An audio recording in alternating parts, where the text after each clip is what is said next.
Hello, film friends, friends of film, and everyone in between. Welcome to the Film Folklore Podcast. I am Jed Props, and I'm joined today by Zoe Props. Hello. And, of course, Justin Sound. Hello. Joe is still traveling. How does he do it? I don't know, dude. I think he's got a... No, never mind. Okay. Never mind. Well, I did get a text from him. He's apparently in England visiting Big Ben with Amanda Touch. So...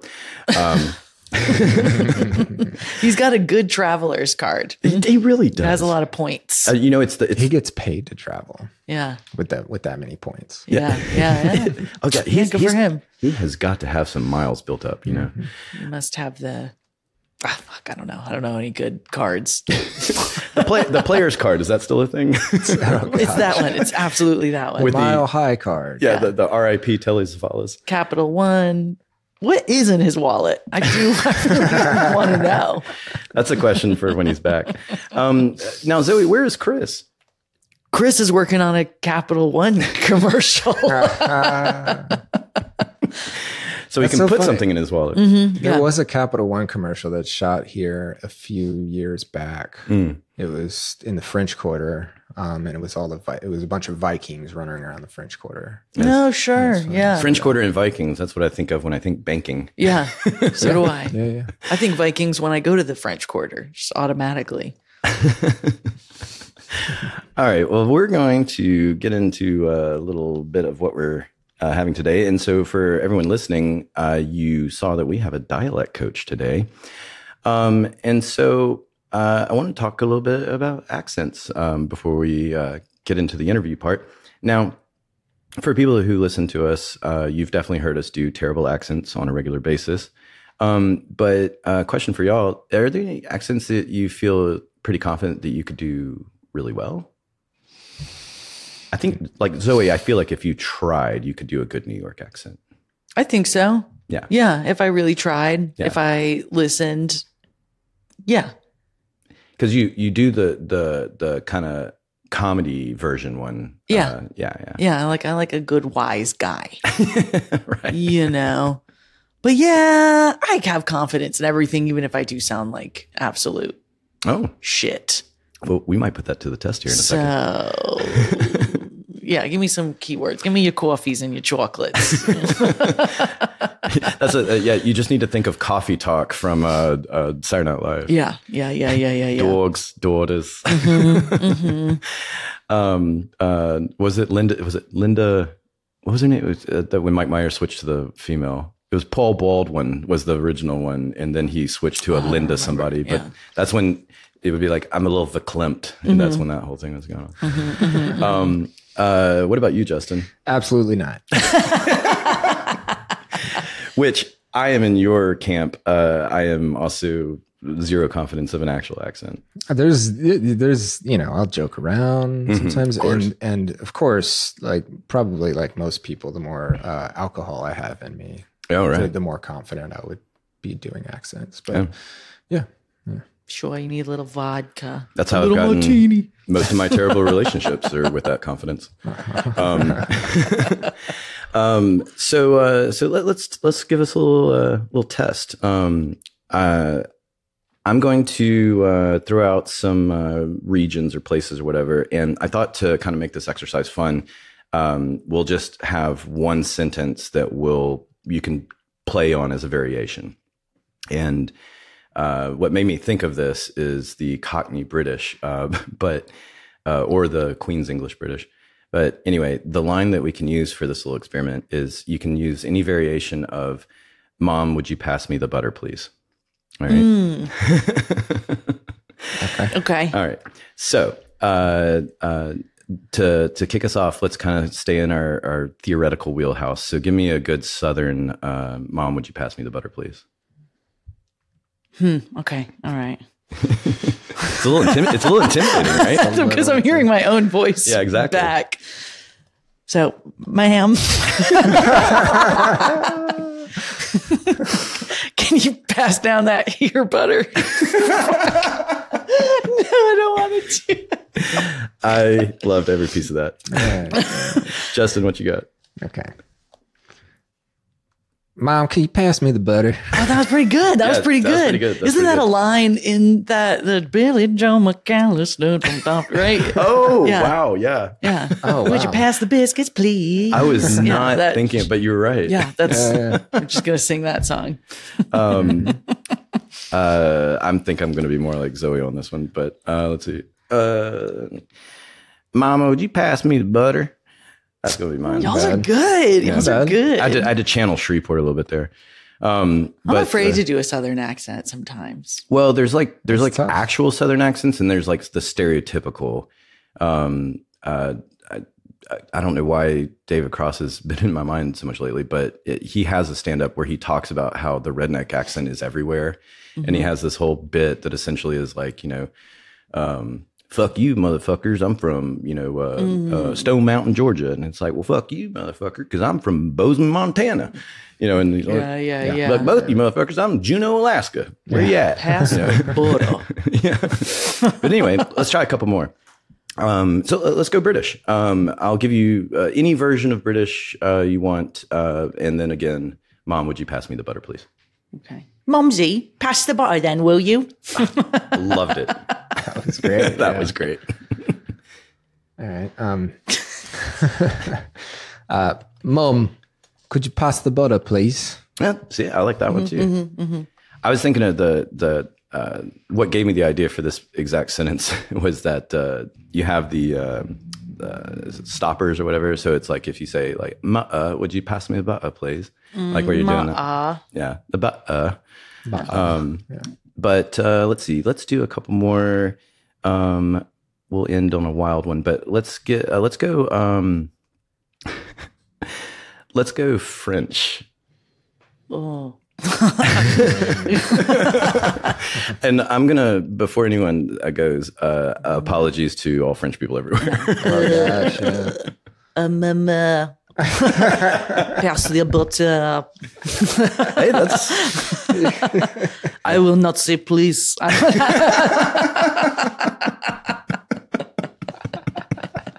Yeah, that's good. Justin. Oh, yeah. I don't. Oh man. Do you need a cigarette to help you? I think a cigarette. I'm gonna butcher this. This is gonna be so bad. Whatever you got, come on. Mother, could you pass the butter, please? Not bad. I was just gonna do grunts, guttural. Sorry, I didn't mean to say please. I'm gonna be as bad as you, Justin. Monsieur, would you pass me the butter, please? We've got the mother part. We've got the mother. The rest is just... The rest is pretty bad. Just kind of falls off. Yeah. All right, so let's end on... I'm not going to go too crazy here, but let's go Swedish. Oh my gosh. I'm gonna the Swedish chef from Muppets is what's in my head. It's a little bit like this, right? Fuck, it's hard. It's a hard one to do. I actually I know a Swedish woman. I always think it is a sing-songy thing where it's like if you go like, "Mother, would you pass me the butter, please?" Yeah, that's good. Yeah. But that's because I have in-laws that are Swedish. So, that's what I was gonna do too. Like, "Mother, would you?" Oh, bad, very bad. It's a bit fuck. I can't. I'm just gonna kind of. That's a tough one. Yeah. Yes. I liked your guys better. Well, that's the thing. It's like I kept us in sort of a safer zone, rather than it's like let's do South Africa or something. It's a little bit hard. No, I can't do it. I'm just gonna not do that one. That was closer. That was a little more Dutch, or kind of closer to that region. My sister-in-law. She sounds American. Like what's funny is that her dad is from the area where the stereotype of the Swedish chef comes from. Mm-hmm. And you hear it, but obviously it's an exaggeration on the Muppets, but But you do hear that sing-songiness to it. But as far as like Stockholm proper or something like that, it just, I mean, she basically sounds like she speaks fluent English. And then she'll shock you every now and then when she goes, how do you say the thing? I'm like, oh, wow. Okay. I forgot. That thing. I forgot you're not an English speaker. But yeah. Anywho's. Well, that was fun. We got to be fools, and Chris and Joe were spared. So they're being fools somewhere. Yeah, don't you worry. Well, we know Joe's being a fool in England, so we know that part. Well, thank you all for playing. And so obviously we're playing a strange game because we have a very unique guest today, and that is a dialect coach, which very fascinated to hear what she has to say. And pardon, we're very excited because this is definitely a world we don't know much about. So without further ado, let's get into it. Let's welcome Audrey, dialect coach. Audrey, welcome. Welcome.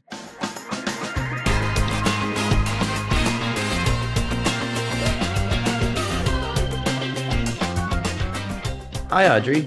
It's a pleasure to meet you, and welcome to the show. The pleasure's all mine. So let's see, where do we start? Let's get into your background. Where are you from originally? I grew up in a town of 600 people in rural Kansas. Oh my God. Yeah. According to your face, you were not expecting that. No. So I grew up in a farm community, but lucky for me, I had awesome parents who were very artistic. And so they definitely fostered my creative growth from a young age. Wow, that is, you're right. I was not expecting that answer. Yeah. Okay, now I have a new question. What is it like growing up in a town of 600 people? Because that's not a lot of, everybody knows everybody, right? Yeah. It's a very unique experience. And luckily I was born an optimist. So you can either look at it two ways, like you're stuck and you can't get out and you know everybody and you can't do anything bad. Or like you are forced to learn social skills where you have to be able to get along with everybody. Otherwise your life would be hell. Okay. So I took the latter route, and it's been really, it was amazing, to be honest. I loved it. Okay. And I was related to like half of them. Okay. But if you get labeled as a bad kid in second grade, that follows you because it's one school building from kindergarten to high school. And so everyone knows about it. That is wild. Yeah. I would, if you add the insatiable urge to get out, then I would say you were describing Shreveport. But that is how It's a different vibe than Shreveport, though. It's like Shreveport feels like it's 600 people, even though it's not. Yeah. But basically, the way you described it is what it feels like. It's a little cuter than Shreveport. Anything should be cuter than Shreveport. Don't take my word for it. Just go find anything David Cross has ever said about Shreveport, because he's right. But anyway, what's the name of the town that you're from? Bennington, Kansas. Bennington. Shout out to Bennington. Shout out Bennington. That is, right. That threw me off. That's very fascinating. What did they farm there? My family farms wheat, soybeans, corn. Right. And then my dad, for a while, had the organic portion of the farm. Oh, cool. Mm-hmm. All right. Soybeans, that's the thing I felt like, because my grandfather was a farmer in retirement, and he had a soybean crop, but it was kind of like ahead of its time because it was the 80s, and soy had not really done what it did yet. And so he eventually was like, it's not working out. And he like gets rid of all of it and switches out for hardwood. And then by the time you get to the 90s, it was like, oh, damn it. Should have kept that soy Those crop. Soybeans. This is now the soybean podcast where you're listening to Farm Talk. With film people. All right. So anyway, when you were growing up in Bennington, did you have any like early thoughts, dreams, etc., that were industry related, or did you kind of happenstance your way into the industry? I definitely happenstanced my way. I was a big performer nerd. So my dad's a musician, so I would kind of grow up on stage singing with him. Oh, cool. And then I danced a lot. So I did a musical theater. And the cool thing about Bennington is that when you want an opportunity, you have to make it for yourself. So, for instance, when I was in high school, we're going way back, I wanted to do a specific musical where I could star in it. So I ordered the script. I sent it to the musical director's door. I told my dad he was co-directing it. And I told him that I would assistant direct it and I would be the choreographer and the star. And that's kind of how that worked of like, okay, you want something, you name it and you do it. So you find actionable steps to actually make whatever you want come true. And so that was more the mindset I had when I was starting my career for this. Okay. And kind of getting into the origins of your career, was it in during your education or like college education that you kind of started getting towards the dialect coach is kind of what started pointing you in this direction? Sort of. I went to Oklahoma City University and got an acting degree, so I can act like anything. I can act like a doctor, whatever. That's literally what my degree says. So when I was getting my degree, I had a lot of voice classes with dialects and, you know, how you use the voice, etc. And then I was also working at the university's tutoring center. So I was running the tutoring center and mostly teaching foreign grad students English. And I loved that. So when I got out of school and realized that I couldn't make a living just acting, and I also realized I was a really bad waiter, I just started tutoring English to adults. And then I got a call from a Russian doctor. And he was like, listen, my patients cannot understand me, you know, and like, and his secretary. So I was like, you know what? I think I can do that. So I went to the library. I was living in New York City at the time. I went to the library. I just checked out all the books that I could find about, they called it at the time accent reduction or voice modification or whatever. And I was like, I'm just going to try this out. I don't know how moral that is because I'm not certified in anything. And that just started a long path, a long journey to what I am today. Still not certified. Well, but it works. Do you get certified? Is there a certification for that? There are different types of certifications. A lot of them are just for like college professors. Mm-hmm. And then a lot of them are programs from people like me who just kind of made it up. Right. And then they made a certification of it and people are disciples and follow that sort of voice production techniques. Sure. Yeah. So you're certified, right? Yeah, I'm certified myself. You certified yourself. Yeah, certified ego, I guess. That's cool. Can you do this like the transatlantic accent? I was thinking, right? What is that? The like? Yeah. You know what I'm talking about? No. The old timey? She does. So if you guys are film nerds, come on. In old movies like if they're talking like this and everything's like blah, blah, blah, blah, blah, blah, like they have the pitch and they sound almost British, but they're not. Okay. Yeah, it's like it's not British, not American, but it sounds very refined. Yeah, that kind of exactly. like. It's right. They call it transatlantic because it's in the middle of the Atlantic, in the middle of British and American English. I don't know. Have you guys seen Radio Days? What? There's a moment. My God. Did we just have a first? I think so. Wow. So he named something. She has this like obnoxious New York accent. She sounds like this. And she takes classes to change her voice. And she sounds very like transatlantic. Okay. Which sounds very refined. That kind of. Same as like My Fair Lady, Singing in the Rain. Yeah. Babylon. Yeah. Recently. It's that old. Okay. The old timey voice. Right. They would train that. Now, is that different from like that 40s? I'm thinking of Hudsucker Proxy when it's like, hey, there, you listen to me, kid. You know, we're doing the same thing. Same thing. Okay. Yeah, there's different versions of it. So what I do is I don't generalize. Like, yes, I'll do a transatlantic accent, whatever. Instead, I'll study specific people or specific regions because every one of us. Every single person has what's called an idiolect. So we all have dialects or accents, but you may speak differently than your sister or your mom or whatever. And that's because our voices and our accents are kind of like a thumbprint and they're unique to us. So the way I'm kind of like making pauses or the way I'm thinking and how it's coming out, that's unique to me. Which is pretty cool. That is cool. Yeah. And so when you were growing up in Bennington, is there an accent that is like that region of Kansas? Yeah, there is somewhat. The reason I'm asking is because I think I had more of an accent when I was younger, but then I was a theater kid, and then I think I dropped a lot of it. Like I can, if you put me around the right people, it'll come back, and there are like lingering things, you know. But for the most part, people are like, you don't sound like you're from here. I'm like, well, I don't know where I sound like I'm from. I did the exact same thing. Yeah, I didn't know that I was training my accent out of me. Mm-hmm. So it's kind of sad because you lose part of your identity. I'm okay with that. Oh, really? Okay, that's fair. When you're starting to mention researching certain dialects and things, when you are tasked with something that is not, say, in your current wheelhouse, like what is the process for researching and then honing in on that particular dialect? Yeah, I was scared of this for a long time. So basically the last 10 years that I've been doing this, I had gone to Ireland at one point and I was like, yeah, I could teach an Irish accent. And then I went and the accent changes every 10 minutes. And I was like, what?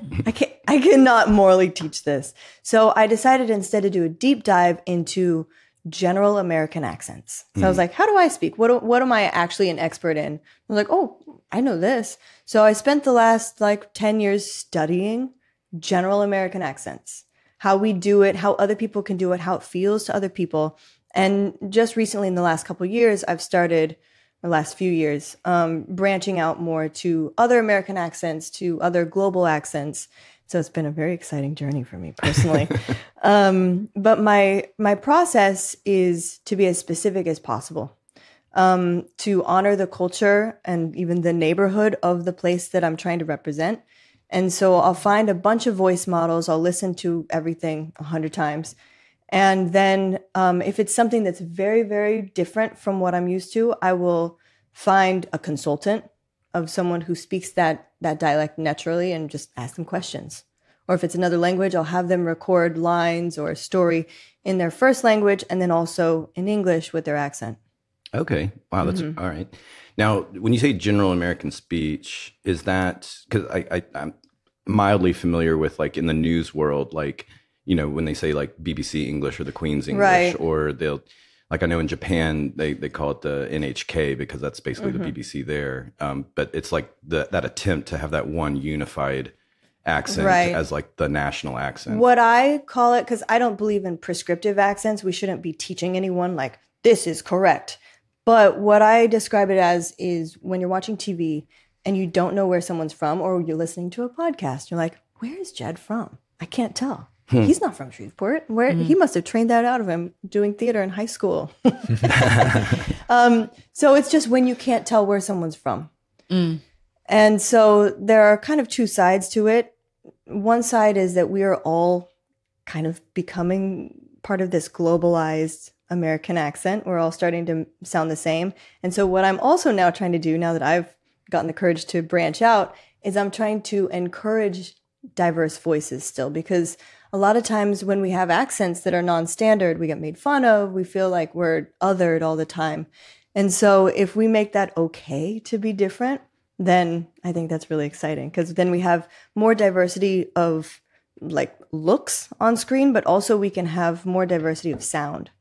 Oh, yeah, for sure. And, I mean, that's a long time stereotype in the South, older movies, productions and things. They would give everybody this Georgian antebellum accent as if they still do that. Yeah, was it The Big Easy? It's not a good movie, but every actor is going I'm from New Orleans, and it's no, you're not. No. Well, the producers a lot of times would be like, we want a New Orleans accent. I'm like, here's what it sounds like. They're like, that's New York or something. They're like, no, we want this sound. I'm like, well, I'm not your person then. Yeah, I'm not. I will say when I first moved to New Orleans, you're Streetcar Named Desire everywhere. No, New York. New York. I remember being in a job interview and I was like, oh, this guy's a New Yorker. He sounds like my dad. Where are you from? I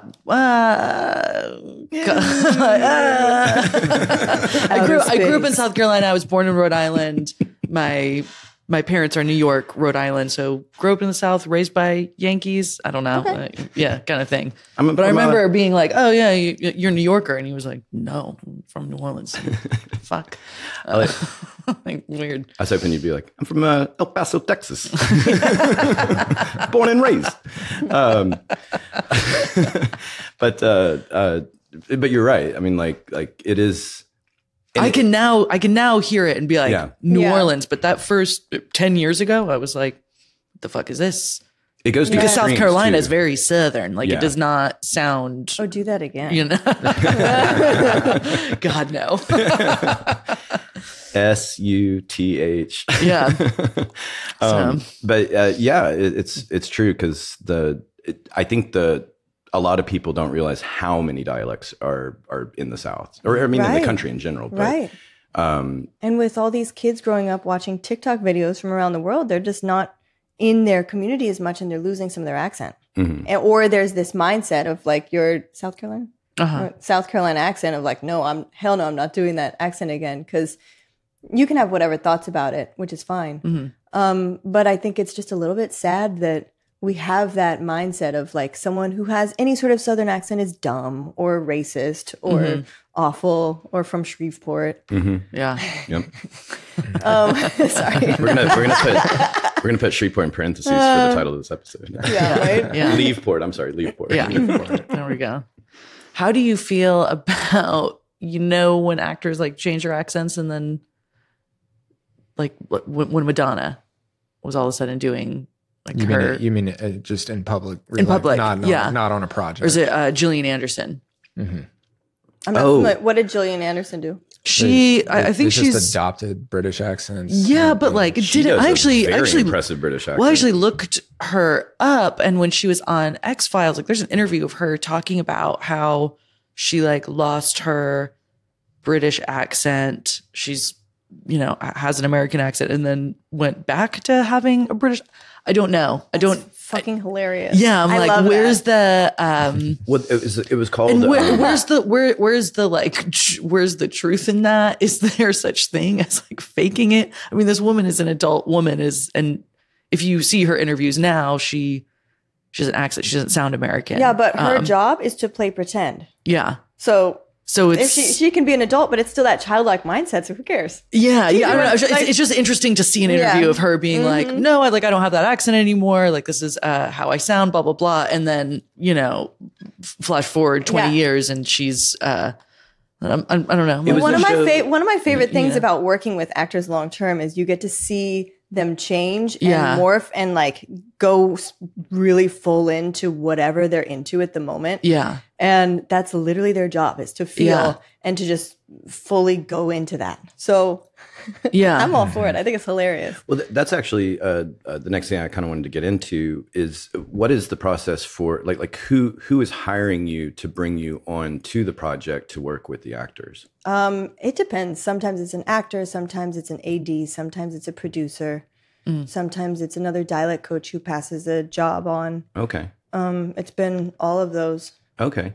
Yeah. And what would be you don't have to go too specific if you want to keep projects, secret or whatever, but what would be some examples of some work that you have done, like as far as styles of dialects and things? Let me clear my throat. Now we're getting into the exciting things. I end up teaching a lot of Black American accents for films, which is really interesting. You can't see me on this podcast, but I'm a pasty-ass white woman from Kansas. However, for some reason I get hired to do this, and I try to do it in a culturally not appropriated way, but I try to do it as sensitively as possible and do as much research as possible. So it's not necessarily about what culture you belong to, because I'll hire a consultant again or someone who knows those accents. But my job is that bridge between the performer and the accent. How do they actually embody the accent? What are the skills necessary to fully feel that?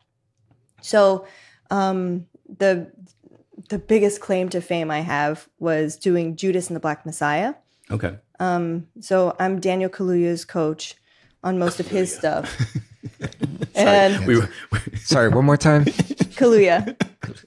So not quite like the alcohol, but with a Y. Okay. Sorry, sorry. Before you got here, his name came up, but we were saying like, wait, I know who you're talking about, but we don't know how to say his name. Yeah. So it just happened to be that you just said it. Beautiful Ugandan name. Mm-hmm. No, gotcha. We love him as an actor. Oh yeah, he's amazing. I have nothing but amazing things to say about him. That's cool. Mm-hmm. So we've done 4 projects together, but I think Judas and the Black Messiah was the most Oscars of any show that I've ever worked on. So that was really cool. And I got to help like 5 different people in it. Oh, wow. Okay. And so how much time do you typically get, like sit down and I mean, does it vary or? It varies so much. It's just like any other aspect of production. It depends on the director and the producers and the vibe they kind of have and the budget. So like for that show, we were working together 2 months before production started, and then I was on set. For other shows, the production will be like, okay, you guys can work together 1 or 2 times, and then we don't want you on set. And like the actor has to fend for themselves. So that's a lot of times why you have pretty bad accents, right. Unfortunately, on screen. So it all really varies. It feels like sometimes you could be with, say, like you're maybe kind of like to your point that you said sometimes the actors bring you on or whatever themselves. But sometimes maybe you have better one-on-ones versus other times where maybe it feels like you might be getting micromanaged a little bit. I could see like a director wanting to be in on the lessons or something like that. That it seems like you could have different environments where some are a little bit better than others. Definitely. Yeah. Definitely. I usually try to isolate from the director. That would be. Yeah. And I'll just be like, hey, let's give this actor some private space or whatever. I want them to feel safe. So, because a lot of times when you are being watched, you're not going to do as good of work. No, I think even well-intended people that maybe they want to just sit in or something like that, they don't realize they're being a distraction. Right. I was in LA for a project a few months ago, and the directors really wanted to sit in a little bit, and this was an actor that I've worked with several times. So we're doing like weird stuff, like we're sitting on the floor and then lying on the floor to just do his lines lying on the floor. Because I want him to feel certain things of the accent in his belly or something. Okay. And I'm just like, I don't think you guys should be here. Right. Yeah. Right. Or they would walk in on our session and we'd just be like hanging out on the floor, and they'd be like, what's happening? I'd be like, hey guys. So it's just I guess I forgot to lock that door. Yeah, exactly. Yeah. What would you say? Because you mentioned that you said 5 projects you've done that with the Black American accents. Oh no, more with that. Just with Daniel. Just with Daniel was 5. Okay. Would you say that that's kind of like your current like strength, or what would be some other examples of ones that you would? I guess like what's in your wheelhouse without research? Oh, all of it has to be researched. No matter what, even if it's one you've done a bunch. Yes. Oh, that I guess makes sense. Because I do it with like the accent, but also the energy. So if I'm like a really energetic character, what's the rhythm of the way I'm speaking? Okay. Like so it is about the script and the actor, and absolutely. Okay. I mean, absolutely, it's about the feel of the movie or the TV show, whatever it is.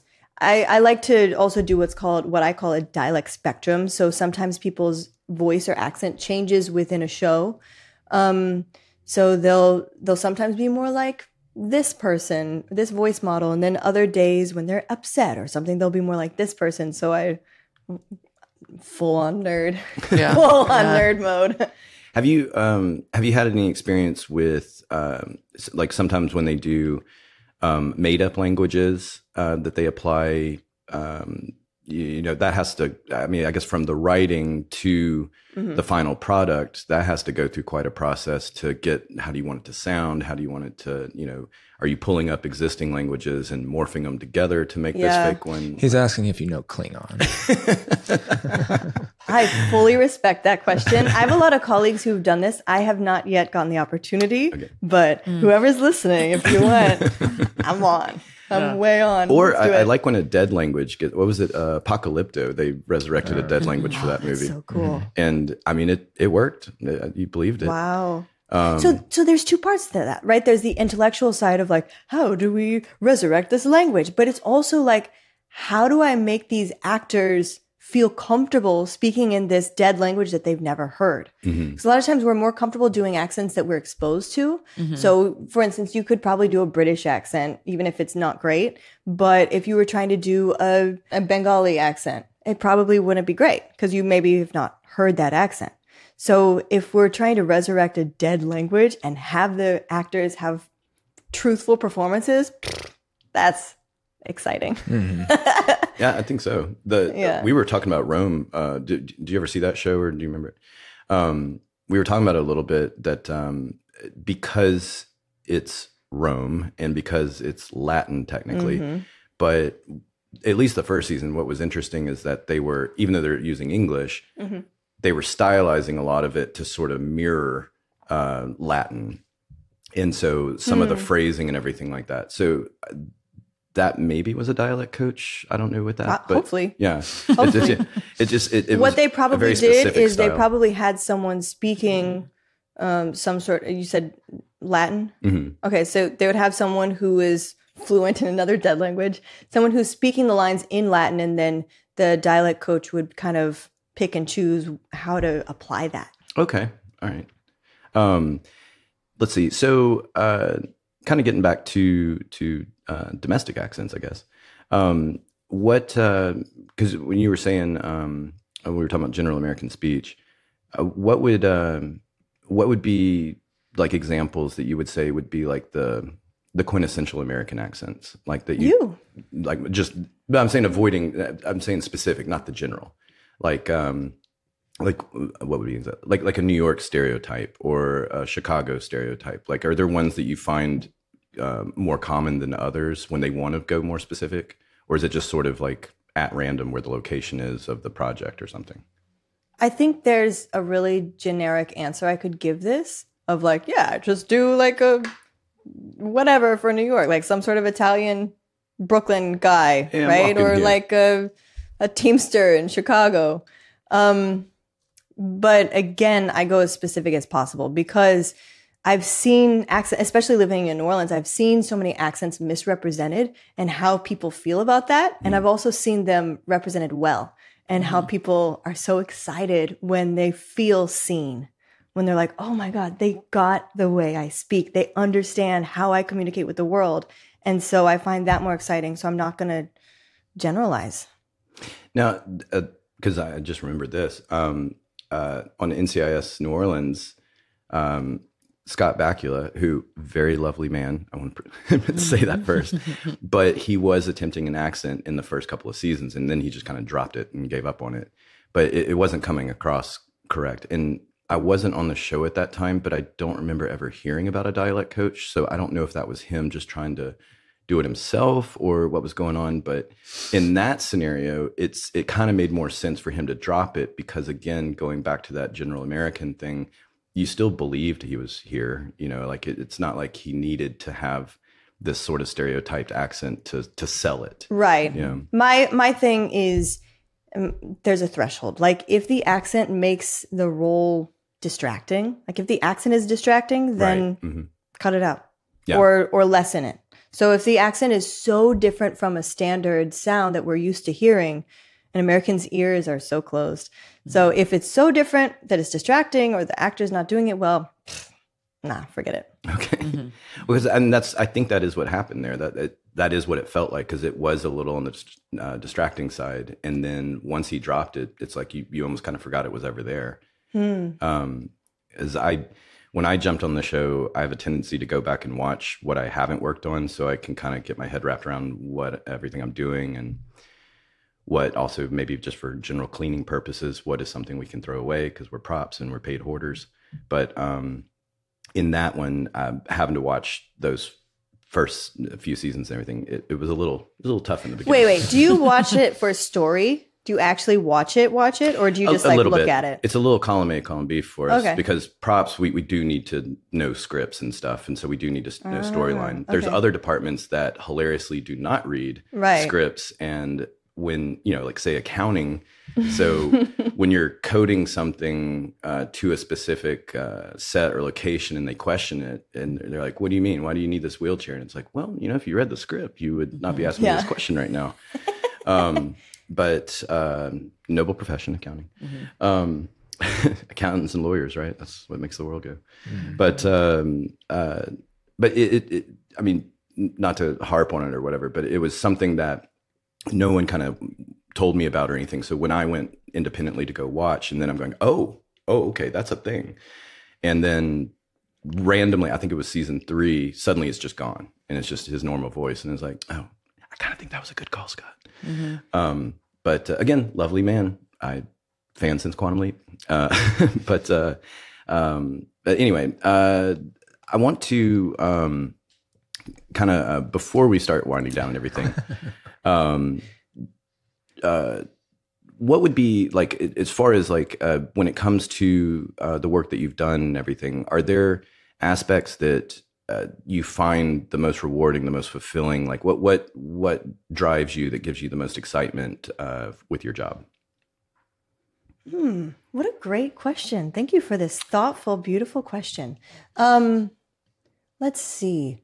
You know what? In this last show that I did in LA a couple months ago, I was working with a guy, again, that I've worked with before. And then the production was like, oh, will you also work with this other young actor? He's like number 3 or 4 on the call sheet. And I was like, sure, what's his name? And it was a kid who had hired me previously by himself, because he's German, but he has a perfect American accent. Well, thanks to me. But he can do American accents very, very, very well and efficiently. And they're like, oh, can you just like work with him and make sure he's good? And I was like, wait, I know him. So I got to see him before he made it. And then the production hired me to work with him after he got on this great movie. That's awesome. So it was really cool. Yeah, to kind of be in this game long term. I think that's the most exciting thing and watch actors' careers. Because I used to be an actor. Even when I started this, I retired like 4 years ago. And seeing people in it and like telling stories and just putting their head to the grindstone. Is that the idiom? Head to the grindstone? No. What is it? Nose to the grindstone. Nose. I was like, something's on a grindstone. The nose to the grindstone. The nose is on the head. Yeah, right? You know? You're kind of right either way. Works. Yeah, exactly. But that's pretty exciting. Because it's just something that popped in my head when you were saying that. If going back to the general speech, because I've never really thought about this much before, but if you had, like, say, because you did a Russian accent out of the gate, and obviously Russia's a large country. Obviously Russia has dialects, but for us as, say, Americans, we sort of have like a one stereotype in our head. So if you were doing something and say you're finding the background on this character, they're maybe they're Ukrainian specifically, and they're not actually Russian or something. So like you're the one trying to figure out this B story that might not necessarily be in the script, but you need that information to sort of hone in how we're going about, this accent. Right. Is that a conversation that you're having with, say, the director or the writer, or just the actor? Or usually the actor. The directors and writers are so busy with so many other things. They don't have time for like an obnoxious dialect coach. Like, so who do you think educated this person? A British speaker or an American speaker or Australian? Like, sure, that makes sense. You're working directly with the actor, and maybe a director, producer wants to be around kind of sometimes to. Exactly. I'm trying to get out of the way. I'm like every other crew person, just trying to get out of the way. And then I'm a little different just because I'm working with the actors. But other than that, I'm just trying to be invisible.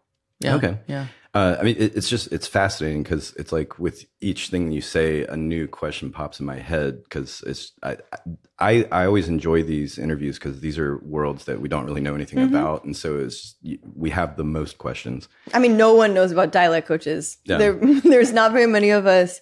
We're not on every film production. We're not even in a union. No one's letting us in a union. Oh, sure. Yeah. That's kind of, wait a minute. School teachers even get in a. I know. That's unfair. No, not for dialect. Yeah. All right. Yeah. They just ask us for chairs sometimes, Right. I ask in like a really nice way, and then I apologize. I'm like, sorry. Thank you. Last question. Well, next to last question, but kids specifically. Have you done any work with kids? Now, is there a different approach when it comes to kids? I mean, obviously age will affect things, but a younger kid, I'm thinking like a less than 10-year-old. Like, is there kind of a different approach when you are having to do some accent work? Yeah, kids are sponges. They're so easy. Oh, they're actually easy. Yeah. Okay. Yeah. That's because they don't have all these built-in shoulds or can'ts. Sure. Like, yeah. I can't biases, do this accent or the biases. Yeah. They're just like, oh, let me try it. And then you can mimic a sound or show them a sound and they'll just be like, blah, blah, blah, blah, and do it. It's really easy. I mean, that makes sense now. Well, before we get out of here today, I have a question that we'd like to ask everybody. It's sort of an open mic for you, but it's kind of any advice or wisdom that you'd like to impart. It could be good, bad advice, doesn't matter. If you wanted to vent something, that's fine too. If you want to give advice on how to get it down the road of Dialect Coach, that's even fine too. Like anything you want.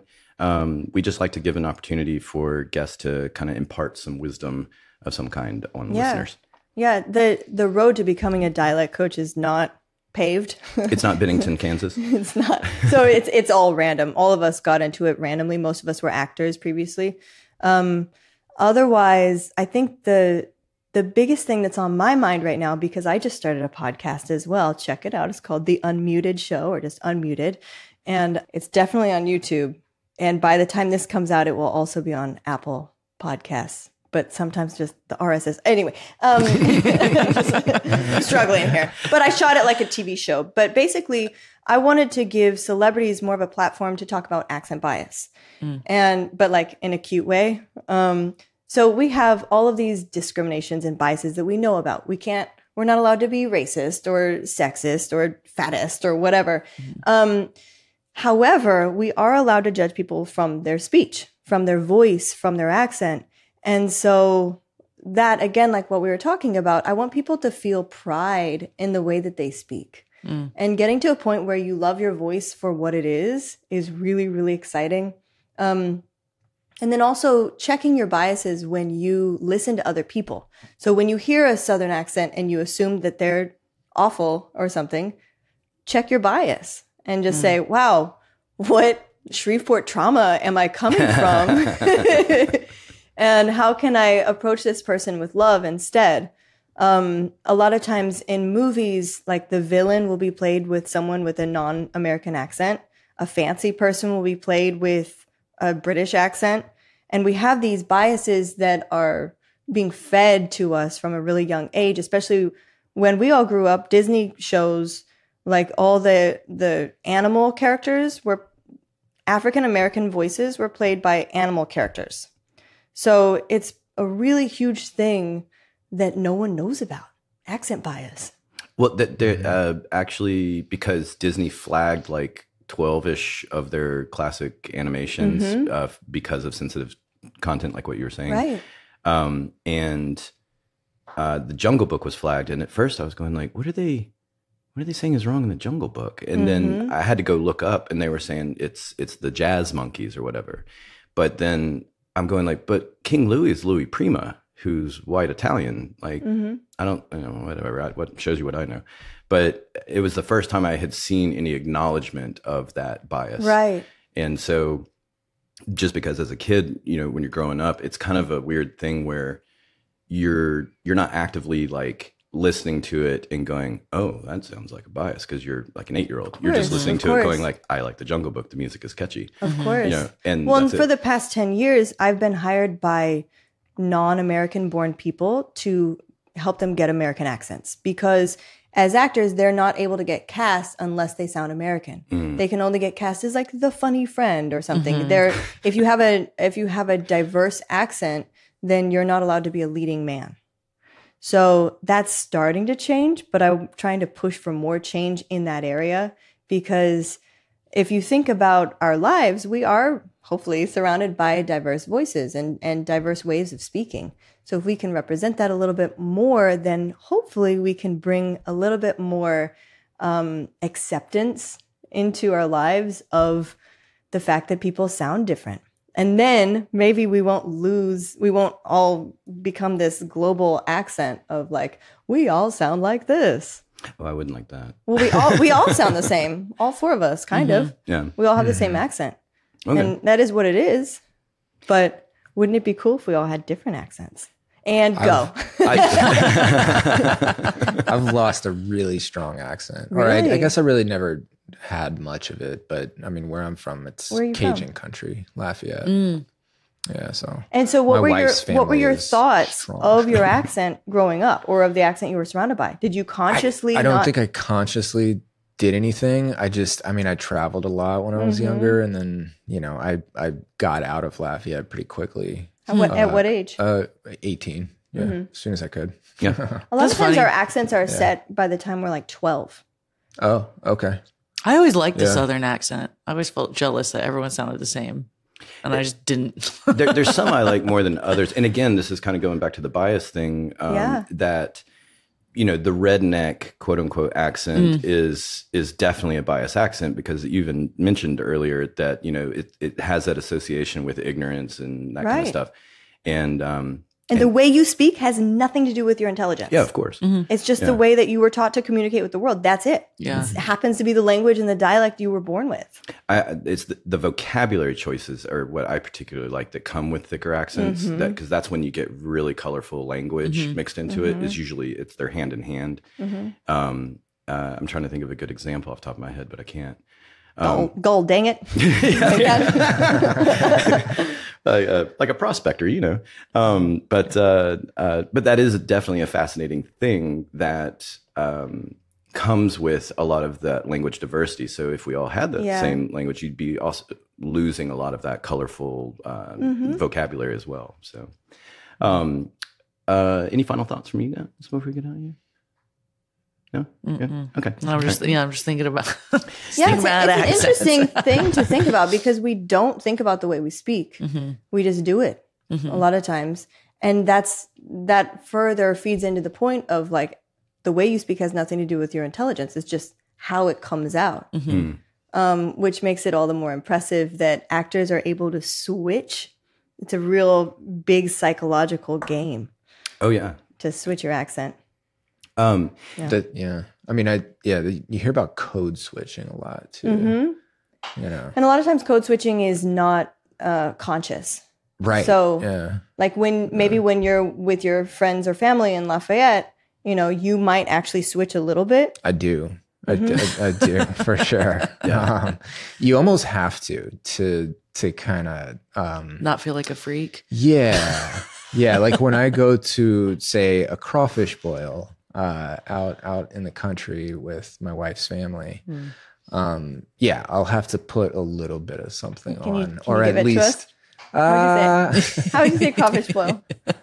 Crawfish boil. That's not. It doesn't burl. It doesn't. No. I guess it's something along the lines of like shortening things, less enunciation. It's hard to do it without anybody here to do it with. I guess. Right. Yeah. Absolutely. Yeah. But even like your discomfort of thinking about trying to do it. Right. That says something about your feelings about the accent, which is interesting. Yeah. Yeah. I mean, I love the accent.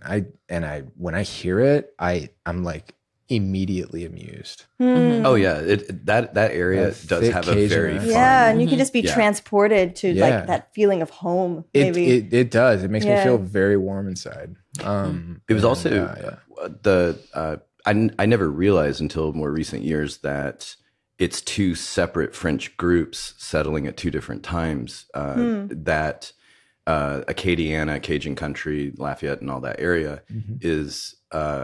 It's Acadian French via Canada versus the New Orleans area, which was originally French. Right. And there is a stylized difference in the accents. And I'd never noticed it before until sports radio, of all places. The former Saints quarterback, Bobby Hebert, he's from Cajun country, but his co-host used to be a guy named Dick Bellavia. And what a name. Yeah, well, the Big Chief. I believe he got me too'd, but unfortunately. But he was from the New Orleans area. And when you heard the two of them going full on accents and everything, you did realize that there was a very noticeable difference between the two. And it was like, oh, that's kind of fascinating. I wasn't expecting that as I was driving and just had WWL radio on today. Right, but we don't want to lose that. No, like that warm, fuzzy feeling that an accent like that gives you. If we all have this globalized general American accent, that's just kind of sad. Yeah. It's definitely not interesting. when it comes to that. You're losing not only accents, you're losing part of a culture. Right. You're losing, there's all sorts of senses. You can have the feel of the air in New Orleans. You can have the colors. You can have whatever else. But we do listen to a sound of a city or a region or neighborhood. And it's nice to be able to identify things like that. Yeah. Mm-hmm. That is something that, just the nature of the conversation and everything, I think we could talk to you for probably 3 hours. Because like, right, we all have voices. Well, and the history thing that you brought up, I hadn't even considered that from a cultural aspect, but that's another, it's a very fascinating topic. Mm-hmm. Like you have definitely one of the more fascinating and mysterious jobs, I think, in our industry. But very mysterious. But we want to thank you for coming in. We'd love to have you back. Maybe we can continue this another time. I would love to. Season 2. But thank you again for dropping by, Audrey, and also the Unmuted. Yes. And we'll get information so we can put links in the show notes and everything. Wonderful. Yeah, check it out. Unmuted. My first guest was Anthony Ramos. Who was in Transformers, In the Heights, Hamilton. Right. So I worked with him on a Marvel show last year. And so that was my first guest. And then I just released one with Dominique Fishback. Okay. She was in Judas and the Black Messiah. She got nominated for an Emmy in our work in Swarm on Amazon. So she's amazing too. That's really cool. Yeah. That is really cool. Yeah. And also, you started to mention the RSS thing. I think Justin might be able to help out with that. If you need, I can definitely help. We've had quite a learning curve. Yeah. It's a whole different world. Yeah. But thank you again for coming in. We hope to see you soon. Thank you. Thanks, Audrey.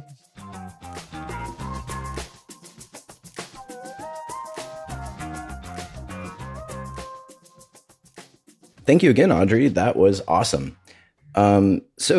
Unfortunately, we don't have Chris and Joe with us because I was hoping we can kind of get an AD perspective with dialect coaches because they have more interaction than, say, we typically do. But have y'all had any kind of experience or interaction on set with dialect coaches, or maybe like post-production, something like that with you, Justin? No, we had plenty of on-set experience with dialect coaches. A lot of times. And this is something we didn't get to talk about, maybe next time, Audrey. But they'll not a lot of times. It's pretty rare actually. But every now and then we'll get a dialect coach that needs to be able to feed lines to an actor in real time, and so they'll wear an earwig in their ear. That's right. Yeah, and then you'll have a dialect coach, off to the side, usually close to the sound department. Essentially just feeding their lines into a microphone. That's right. Actually, I have seen that now that you say that. Because, there's a regular world of feeding lines that could be, it could be an AD. I say feeding lines, but it's actually real-time coaching, it seems like. Right. Yeah. So Zoe, any experience with you? I mean, no, I think sound is going to deal with it. Right. There's always a dialect coach around when I was PAing him around, but I always try to give that space. Frankly, if this dialect coach is giving an actor a note, it's none of my goddamn business. We were doing you know what I mean? I'm like, We're not doing it as much, which is not worth going into. That's a story for another time. But there was a period where we were activating phones to do live phone calls. And for the other end of the phone call, maybe it's the script supervisor, maybe it's an AD. It's been me once, and I'm a little curious if I should have been owed more money. I don't know, but probably. The answer is always probably. But it used to create a unique situation because some actors enjoyed it, because you got that other side of it and everything. But even if without an activated phone, you can still have somebody from Video Village just saying the lines. Like we all have ears. Yeah. But yeah, I'm trying to think if there's any other. I feel like in prep, I've met a couple of dialect coaches too, but just kind of in passing because we're props. We don't have a lot to do with that world. But it is very fascinating. I mean, I feel like we could have talked to Audrey another 2 hours. Yeah, it's always interesting. There's always some like British guy on set, and there's always a dialect coach. Yeah. Telling him how to speak in a Brooklyn accent or Chicago accent, in my experience. Now, kind of closing out for now that we've met Audrey and we've talked to her and everything, what do y'all feel like was especially interesting or unique that maybe you didn't know before the interview? Unique. And I think really just the research behind it. Well, there are people who like go to school and study, the dialects, even like old forgotten language, things like that, just like the history of language and just realizing how incredibly nuanced it all is. I don't know. It feels like a big, I don't know, the research blanket of information that's that you're constantly honing in, a job that you are always learning. You know what I mean? I can't imagine that's a job that you're ever like 1,000% comfortable. It's never the same. Like for any one production, I mean, I'd say, they all have to be drastically different, I imagine. Yeah. That's actually that's something we've never really talked about, but kind of curious to ask y'all.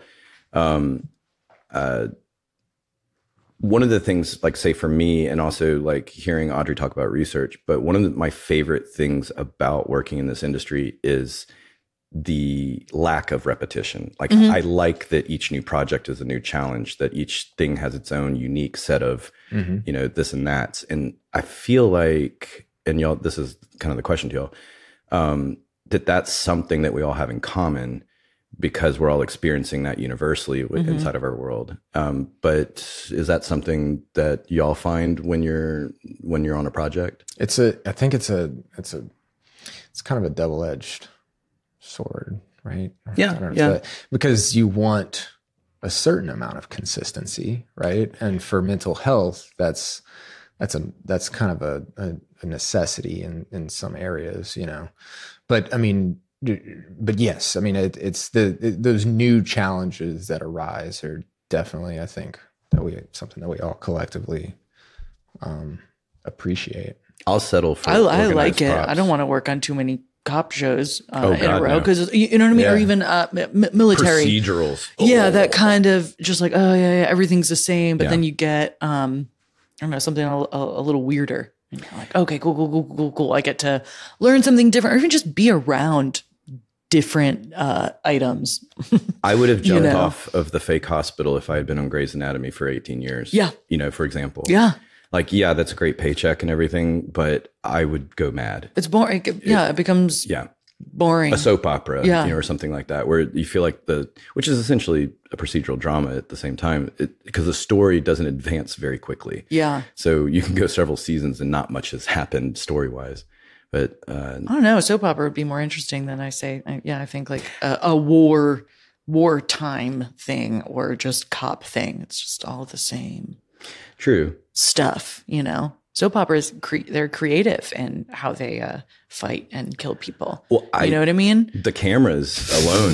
It's always going to be a gun or a knife in war, or maybe your bare hands, but a soap opera. Poison. Could be poison. Poison, a large book. Yeah. An interesting looking statue in the corner, whatever. Yeah. Oh, and tell us about the soap operas you've been watching. Yeah, I kind of. You a Young and the Restless lady, or absolutely. So, any final thoughts as far as dialect we've learned today, dialect coach related? Other than very fascinated by it. Learning every day. Be proud of your accent. Yeah, if you've got one out there. Yeah, you say all the weird shit. You got to say weirdly, because it's not weird. No, you're your own person. Keep your vocabulary colorful. Yeah, that's what I always say. That's what I always tell people. Hey, you kid on the street, keep talking. Yeah. I think we'll have to bring her back for part 2 whenever we get Joe and Chris back too. There's a lot of info. We also need to see if we can improve in a short amount of time. Like if we have her like Let's all come back with a transatlantic accent. I would love that because I need to know more about what all is covered under transatlantic. Like I didn't ask like a radio announcer from like the 40s. The same thing. Yeah, that's what my brain goes to is the radio. Just announcer. Think about all those movies you've seen and how that accent. Like sure, everybody's different. They all have their own voice, but like, why do they all fucking talk like that? It's weird. Nobody talks like that. It's specifically a trained accent, like in acting. It's weird. Yeah. Nobody talks like that anymore. Except for maybe John Mulaney. He kind of sounds like that. Weird. He does sort of. He's got a very unique way of talking, and I like. I was like, listen, kid, you know. Which is whatever happened to Baby Jane, that kind of shit. Oh my God, is it Leah? No, it's not Leah Thompson. The actress in Hudsucker that I was trying to think of. The actress. She does. You were actually just doing the accent that she does. Like, listen here, fellas. But Conan O'Brien, I think he likes to go to that kind of accent a lot, and it's funny, of course, when he does it. I was trying to think of like when she was describing the transatlantic, my brain was going to like a horse race because that just feels, of that era. Yeah, sure. And coming around the corner, we have number 12, Pancakes is the horse's name, followed by, whatever, I don't know. Fuzzy Slipper. Yeah, Fuzzy Slipper coming around the corner in third. And, so I guess that's the transatlantic, I guess. It is. Yeah. Stop guessing. You're squinting your eyes. It is. The accent that it was news to me, but it's so broad. I think that's where I'm struggling to be like, so it's all of it. Yeah, dude. There's this is gonna once again date me, but there's a Time Life book series commercial from the 80s where the guy keeps going, are they talking about the pyramids and aliens? And the guy keeps going, read the book, John, or whatever. And that's what I feel like right now. You're going, it's all of it, Jed. All of it. All of it. But is it yes, it's all of it. All right. Well, all right. What do you say we wrap this up? Perfect. Listen to that guy. He knows what he's talking about. So let's see. I feel like we're forgetting something. Zoe. I got something to say. Oh, there we go. You should say it in the accent. 1, 2, better not sue. We want to hear from you, the audience. Do you have a behind the scenes story? Maybe you work in the industry, or maybe you had a run-in with reduction. You live in New Orleans, New York, whatever, and some PA stopped you on the way to work and it was annoying. We want to hear about it. We want to hear about all of it. We love all the stories. Write us and maybe we'll read it on the show. Or maybe you just want to tell us that you love us or you really hate us and you want to fact check us because we're wrong about a lot of things. You can troll us, whatever you want to do. You might even want to guess where Joe or Chris are on any given day of the week. You can do that by emailing us at filmfolklorepodcast@gmail.com. It's filmfolklorepodcast@gmail.com. We do indeed want to hear from you. You can also find us on the social media. Instagram is Film Folklore Podcast. Facebook group is Film Folklore. Twitter, X, whatever you want to call it, @The Film Folk. And don't forget to subscribe, rate, and review us. We really want to hear from you. It's very important to us. Again, we work in the entertainment business, so we need a lot of validation. We're very pathetic, sad people, and we really want to be reviewed. We want to know your honest opinion. It means a lot to us because you guys mean a lot to us. And for any of you that really like us and have some change burning holes in your pockets and have, just any money at all, like a credit card, we set up a donation with PayPal and Patreon. Links are in the show notes of this episode and our website. Money helps us do more fun things, and we want to entertain you. Money helps you do more fun things, which helps us do more fun things, which is also helping you have fun. And it would be really nice. And we love you. Thank you. All right. Thanks, everybody. Bye.